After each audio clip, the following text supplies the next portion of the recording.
Hello, everybody, and welcome to Nick of Time. Now, this is going to be not be a very elongated, emotional talk because my voice is killed because I was on 33rd Street last night. What a win for New York! 108-94. They lead the series 3-0. Philly started hot up 12 early. I mean, it was great. Not great, of course, but it was great for them. They're throwing alley oops. VJ Edgecombe was just catching everything and just yamming it, man. I mean, it was crazy to watch. It was not cool, but it was cool. I mean, you get it. I mean, there Tyrese Maxey was fighting him a lot. It was just good stuff. Paul George he couldn't do no wrong. I mean, he was hitting step backs, jabs. Like Deuce McBride played the most perfect defense I've seen in a long time against Paul George. He's raised up over him. He hit like the freaking craziest step back against like Mikal Bridges. But I think with Mikal Bridges, he locked him up at the rest of the game. And 10 straight misses for Paul George. After that, 15 points.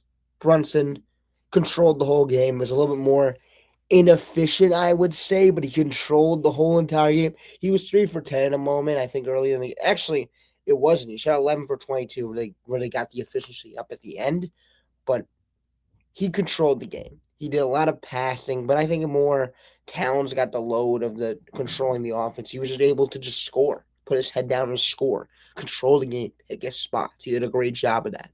Bridges, 23 points. I mean, this guy, talk about a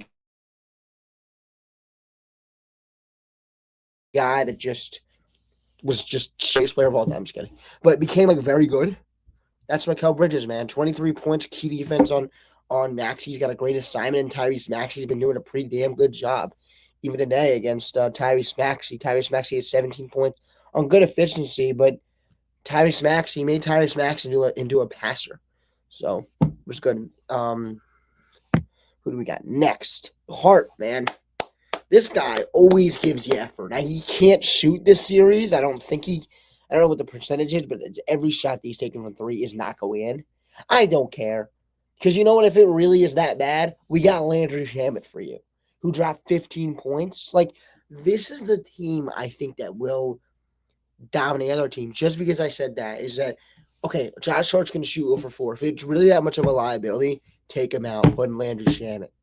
Like, who really cares? I mean, guess you'll get hurt on the rebounding battle, I think, but still, than that, just putting Robinson. I mean, look, Knicks have a lot of ways to go. They have a lot of ways. Like the Knicks last year, they had DeLon Wright, like Landry Shamet, yeah, and then Mitch. Like that was the configuration off the bench. Let's actually see, like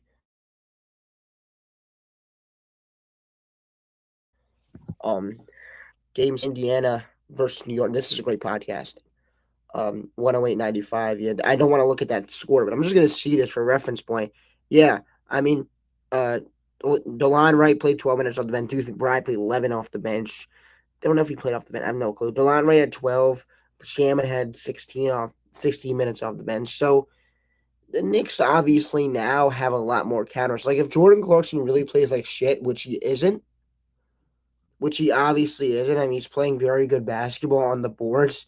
He's actually such a good rebounder now for some odd reason.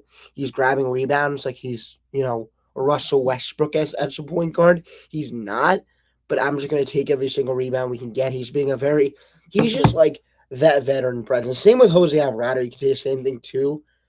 I know I feel kind of old saying that Jose Alvarado is a veteran, but he is for this case. Just yeah, I mean, it's great having Jose Alvarado on the floor. I mean, really, if Deuce McBride plays like trash, like he did, 1 for 5 from three. I mean, that's not trash. But like he probably gave the Knicks very good defense, but 16% from the field. Who cares? The Knicks have Landry Shamet, Jose Alvarado, and Jordan Clarkson. Like I know that doesn't sound like sexy, but it's better than what the Knicks have had. And it's so much fun to have all these players because it doesn't put the pressure on Deuce McBride every single night. I think last year in the playoffs, there's a lot more pressure on Deuce McBride to show up than there is now. and that's a definite betterment of Deuce McBride. He can just shoot threes with confidence. I mean, if you're not shooting well, who cares? Who cares? You got Jose Alvarado that'll pick you up. You got Jordan Clarkson, Landry Shamet that will pick you up. Jalen Brunson, of course, the guard, the top guard, will pick you up, of course, but you have bench players picking you up. And all you can do is focus on that defense, which got you drafted in the first place. Let's be honest here. The defense from Deuce McBride, the pesky defense, got him drafted in the first place. And you can just show that stuff up. Um, Knicks dominant effort on the boards, 13 offensive rebounds, and Embiid really couldn't move. It was really bad to watch. Karl Anthony Towns just had beelines to the basket. Not saying Karl Anthony Towns is not the most athletic player. I mean, he's athletic. He plays in the NBA, whatever. But he is not the most fastest player in the league. Like, he won't just run past you and you'll be gone. He ran right past Joel Embiid every single time and got the board. It was really good to watch Towns really be active on the boards.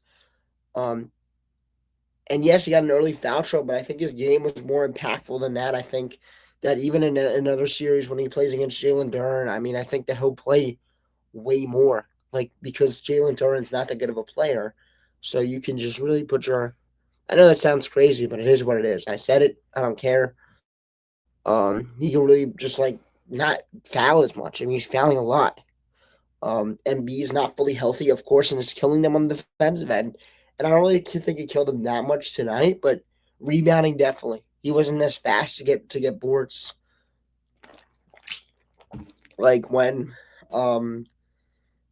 if it was too much, man. It was when he was trying to box people out. Towns, Hart, Clarkson all made beelines to the basket. That's too much for one big guy that's not healthy to figure out of who to block out, of who to stand and it's too much for him on the boards. And the Knicks just got every single offensive board they really put their mind to. And at times they didn't. They really were screw it. I mean, we'll just get back on defense. That's the times they didn't. Maxey, limited impact. He made him a passer, man. I mean, he was trying to make the right plays. I understand it because, we got to make the right plays. The Sixers are good, so, you could make right plays. But some points, man, Tyrese Maxey, you got to look at yourself in the last series he played against the Knicks and be like, can I be dominant like that? Let me at least give it a chance. And he never gave it a chance. So he shot efficiently, but he never really gave the chance for him to really show up against the Knicks. No rebounding. And I think it's a credit to Mikal Bridges. Definitely being more locked in defensively. I think it's great that he knew he was getting the matchup from the start and that he was just able to lock in. Like Mike Brown was just saying, you're getting that matchup. Lock the hell in on that, and you don't have to worry about anybody else. I mean, obviously, if you get switched on Oubre or Paul George, whatever, but you have the matchup, set stone matchup against Maxey, and get locked in for that. I think it was good for him to be locked in defensively. No rebounding, no depth, fades late. That's what Philly does right now. They don't have a lot of rebounding outside of Embiid, and Embiid still, as I talked about, he's limited on rebounding wise, especially against a Knicks team that really pounds the offensive boards who are going to run to it, and not really that Embiid can do. Knicks are tougher, deeper, and wearing Philly down. I mean, 3 games, but they really are. I mean, the first game was a dominant win. Second game was a win where it wasn't as dominant. Knicks really pulled away, not as much, but they got the win. It was a very, very good playoff game. This game was a very good playoff game, but the Knicks really pulled away. Showed that they are a really contending team. They showed a way that they can just pull away and had signs of what the Thunder do, what the Spurs do, what the I mean, what the I don't really know what else the Timberwolves do. They hold on. They they they they they hold on.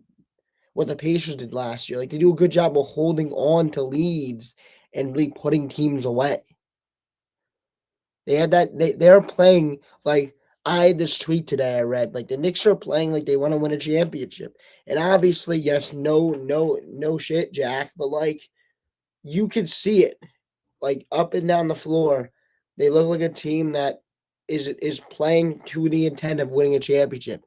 They're not playing to the intent to make the Eastern Conference Finals, to make the finals. They're playing with the intent to go all the way. And there's a difference. So it's good. And Mike Brown's coaching a heck of a series. Nick Nurse sucks. He's terrible. He's a whiner. I mean, all he's doing is whining.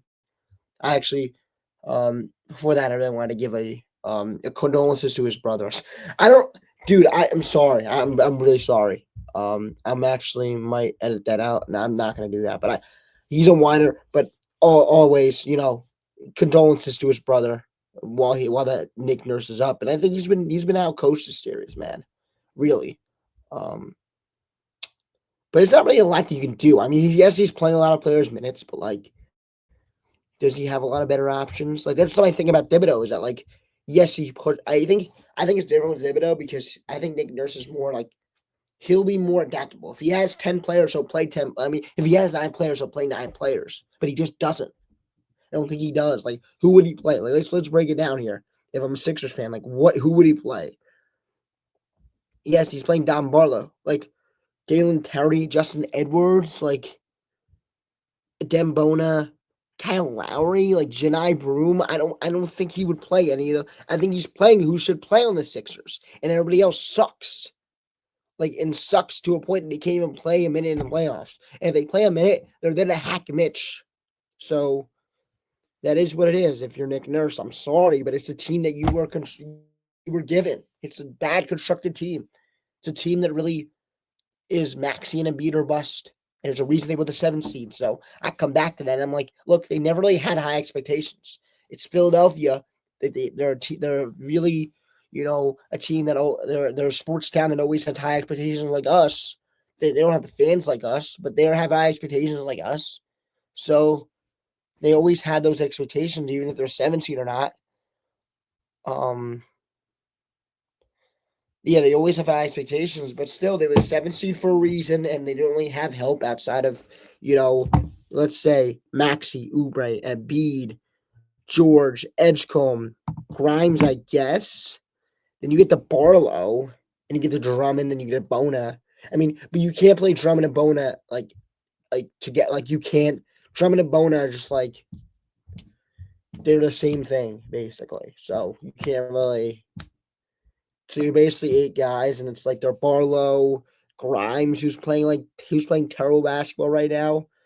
And then Barlow, who just can't shoot from three, but he's a good defender, but he can't shoot from three. So it reminds me of the Knicks from the last few years. It really does. It brings me back.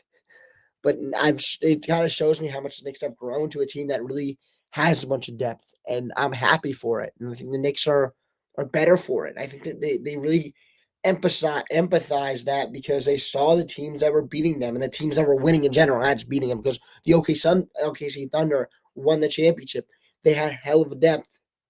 Like they had so much depth. Indiana Pacers had so much depth, at least more than the Knicks. I think that it was a really high bar to be more than the Knicks, but they had more than the Knicks and they dominated in a bunch of guys.